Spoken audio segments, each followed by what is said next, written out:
شما harka fuudhee akkam jirtan kabajamtootaaf jaallatamtoota ilmaan Oromoo akkam nagaa keessanii fayyaa qabdu jirtu bakkuma jirtan hundatti nageenyi rabbii isiniif haa ta'u isiniin jedha.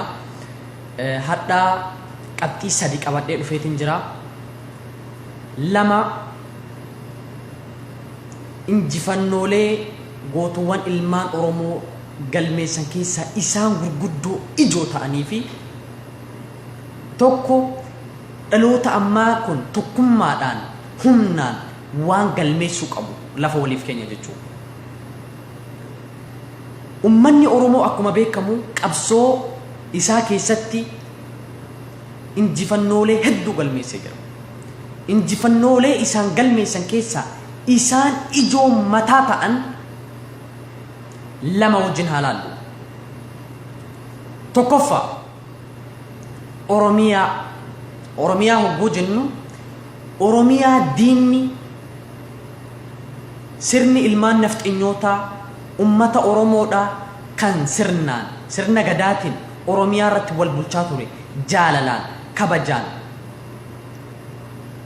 irratti wal kabajee wal bulchaa ture Oromiyaa maqaa Oromiyaa jedhu dhabamsiisanii maqaa Itoophiyaa jedhu nurra kaa'uudhaaf tattaaffilee hedduu gochaa turan.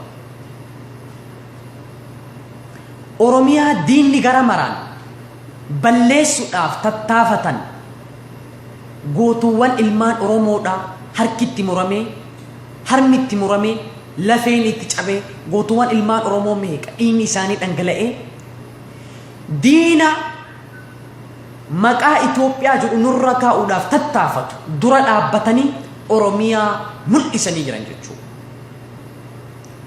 Diinni kaayyoon isaa maquma Oromiyaa jedhamtu tana dhabamsiisee ummata Oromoo akka waan biyya hin qabne biyya isaadhaa irratti caccabsanii maqaa Itoophiyaa jedhu nurra kaa'anii Itoophiyaan kan diinni yookaan ilmaan nafxanyootaa akka fedhan Oromiyaa keessa bobba'anii galan akka fedhan socho'an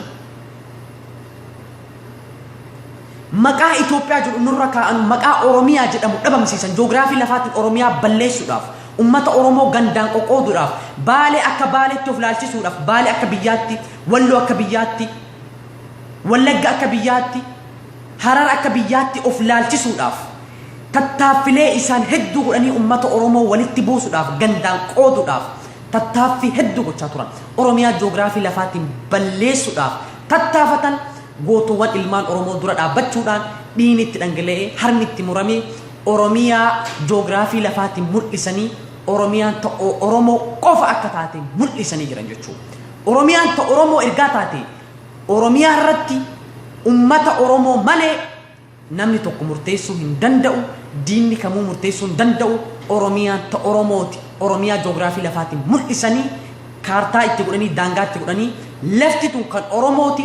Oromoon ala eenyu irratti murteessuu hin danda'u jedhanii galmeessanii jiran jechuudha. Lammaffaa Oromummaa hogguu jennu maquma Oromummaa jiru dhabamsiisuu eenyu nurra kaa'uudhaaf habashummaa nurra kaa'uudhaaf jechuudha. Seenaa Oromoo, aadaa Oromoo, eenyummaa Oromoo, maalummaa Oromoo dhabamsiisanii balleessanii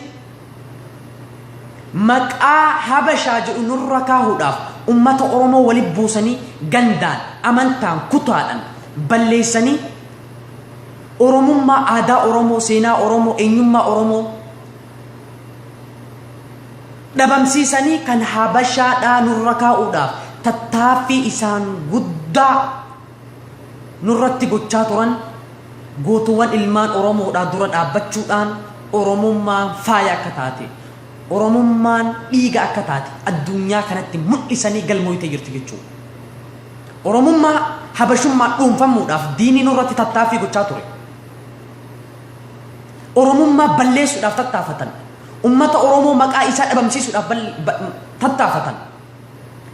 Ummata Oromoodhaa akka inni of wallaalu gochaa turan ilmaan Oromoodhaa gootuwwan keenya dura dhaabbatanii harka wal qabachuudhaan Oromiyaa ifa baasan Oromummaallee mudhattee har'a dhaloonni ammaa kun aadaa Oromoo eenyummaa Oromoo, seenaa Oromoo, Oromoon akkam akka ture, akkamitti akka wal bulchaa ture addunyaa maratti mul'attee jirti jechuudha. Uummanni Oromoo uummata seenaa qabu, uummata aadaa qabu, uummata eenyummaa qabu, ilmaan abbaa tokko akka ta'an addunyaa biratti galmeessanii booqatan jechuudha. Qabsoo irratti kufan.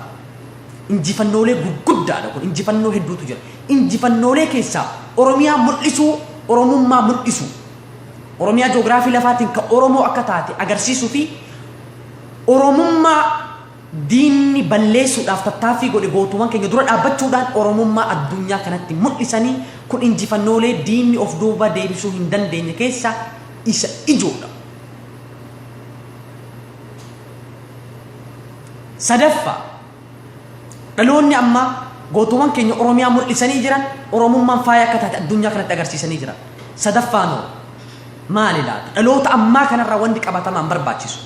Gootuuwwan keenya harki itti muramee, harmi itti muramee itti caccabanii Oromiyaa mul'isanii, Oromummaa mul'isanii kufan. Otoo qabsoo gochaa jiranii jechuudha. Dhaloonni ammaa kun maalitti hafnee taa'aa jira? Mootummaa Oromiyaa ijaarrachuu qofa jechuudha.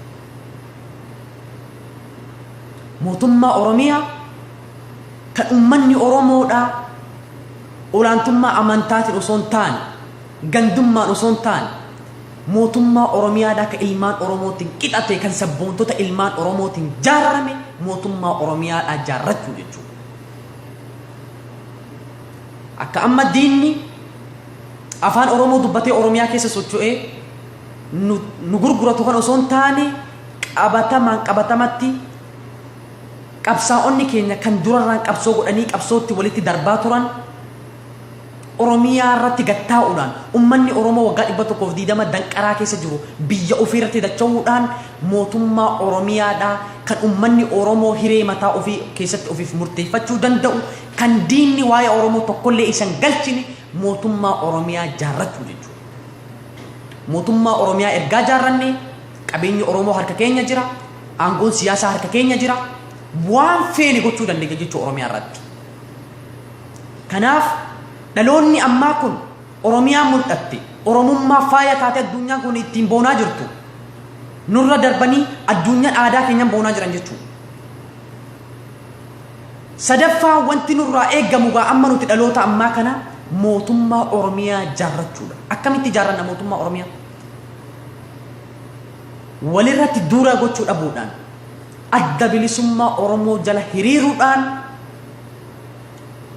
qabsaa'ota keenya jala hiriiruudhaan, beektota keenya jala hiriiruudhaan qabsoo keenya galmaan geenyee uummata Oromoodhaa gabrummaa jala jiru, gabrummaa jala kaafnee mootummaa Oromiyaa ijaarranne kan ilmaan Oromoo keessatti jiraatan, kan ilmi Oromoo keessatti hin duune, kan ilmi Oromoo keessatti hin miidhamne, hin duune oguun jedhu duutuuma jirtu,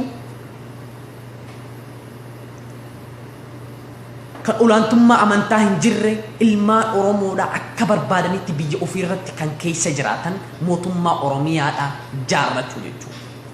Kana ammoo amma namoonni hedduu maal jedhan? Addi bilisummaa Oromoo jiru, addi bilisummaa Oromoo caccabe, addi bilisummaa Oromoo kun olola. Addi bilisummaa Oromoo ni jira, tattaafataa jira, kun olola diinaati jechuudha. Hundi keenya adda bilisummaa Oromoo kunuunfannee jabeessinee waboo keenya ni jirra jenneeni qeerroo teenya gargaarree qeerritti gargaarree bira dhaabbannee humnaan dhaloonni ammaa kun guutuu waliigalteedhaan mootummaa Oromiyaa ijaarrachuu qofatu nu hafe. Kana ammoo galmeessuudhaaf gara maraanuu sochii biyya keessaa godhamaa jiru, sochii uummanni Oromoo gochaa jiru, waan harkaan ammatti dalagamaa jiru kana yoo oguu laallu bu'aalee hedduutu galmaahe jechuudha. Bu'aalee hedduutu galmaahe, ammallee bu'aalee hedduutu galmaahaa jira.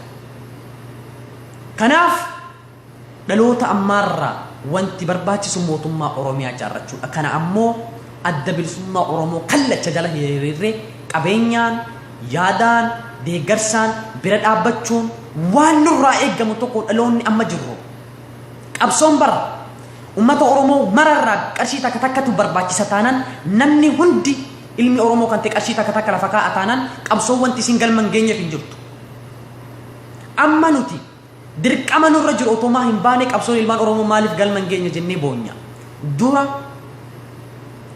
maal jedhanii jaalakiyya tokko naa hime malagantuu beeyne fayyaa dhukkubsatti dirqamarra jettee mirga ofii falmatti akkuma jedhan dura dirqama keenya baanee kaaneetti mirga keenyaaf illee falmanna jechuudha. Oguun akkas jedhu waan qabsoon ilmaan Oromoo ammatti nurraa barbaachiftu ummata Oromoo mararraa maaltu barbaachisa? Aliin akka aliitti maaltu irraa barbaachisa? Kun akka isaatti namni kamuu akka dhuunfaa ofitti of laalee wal jaarree jaaramnee adda bilisummaa Oromoo jalatti jaaramnee bakka jirru hundaa waboo keenya jabeessinee socho'uutu nurraa eegama jechuudha. Walirratti olola oofuu, walirratti duuna banuu osoo hin taane ilmaan Oromoodhaa kallacha adda bilisummaa Oromoo jala hiriirree socho'uutu nurraa eegama. Kanaaf qabsoo abbootiin teenya itti miidhaman, itti caccaban, injifannoolee hanganan jedhamne galmeessan kana nuti dhaloonni ammaa akka marqaatti wanti bira nu ciccibsu hin jiru jechuudha. Qabsoon aliin akka aliitti maaltu irraa barbaachisa jedhee of gaafachuu qaba ilma Oromoo namni ta'e. Hunduu akkanatti of gaafanna taanaan guyyaa gabaabaa keessatti, waggaa gabaabaa keessatti kan nu hafte mootummaa Oromiyaa qofa jaarrachuudha. Mootummaa Oromiyaa jaarrachuudhaaf tattaaffii bakka jirru maraan gochuutu nurraa eegama. Kanaaf amma wanti qabatamaa nurraa eegamu maali? Yeroo ammaa kana akkuma laallu yaa ilmaan Oromoo gowwoomne oppoodiyoo jechuun ergamtuu diinaati. Diinni gubbarraa luka hudduu keessa dhahee deemi waan akkasii godhu jennaan inuma dhaqanii godhan. Ilma Oromoo ajjeesi inuma ajjeesan. Oromiyaa balleessi inuma balleessan. Ajajamtuu jechuudha. Kanaaf ummanni Oromoo bakka jirru mara kan biyya keessa jirtan Oromoo Federaalist Koongiresii filannee warri oppoodiyoo taatanis ilmaan Oromoo fixxanii guyyaa tokko siinaan isin gaafata. Amma isin haa ga'u. Waggaan kun waggaa injifannoo ilmaan Oromoo ta'uu qaba. Kanaaf hundi ilma Oromoo kan taate kan oppoodiyoo jala jirtu, kan eenyu jala jirtu Oromoo Federaalist Koongiresii dhaaba sabboontotaan jaarame filannee injifannoo gonfachuu qabna isiniin jedha. Galatooma.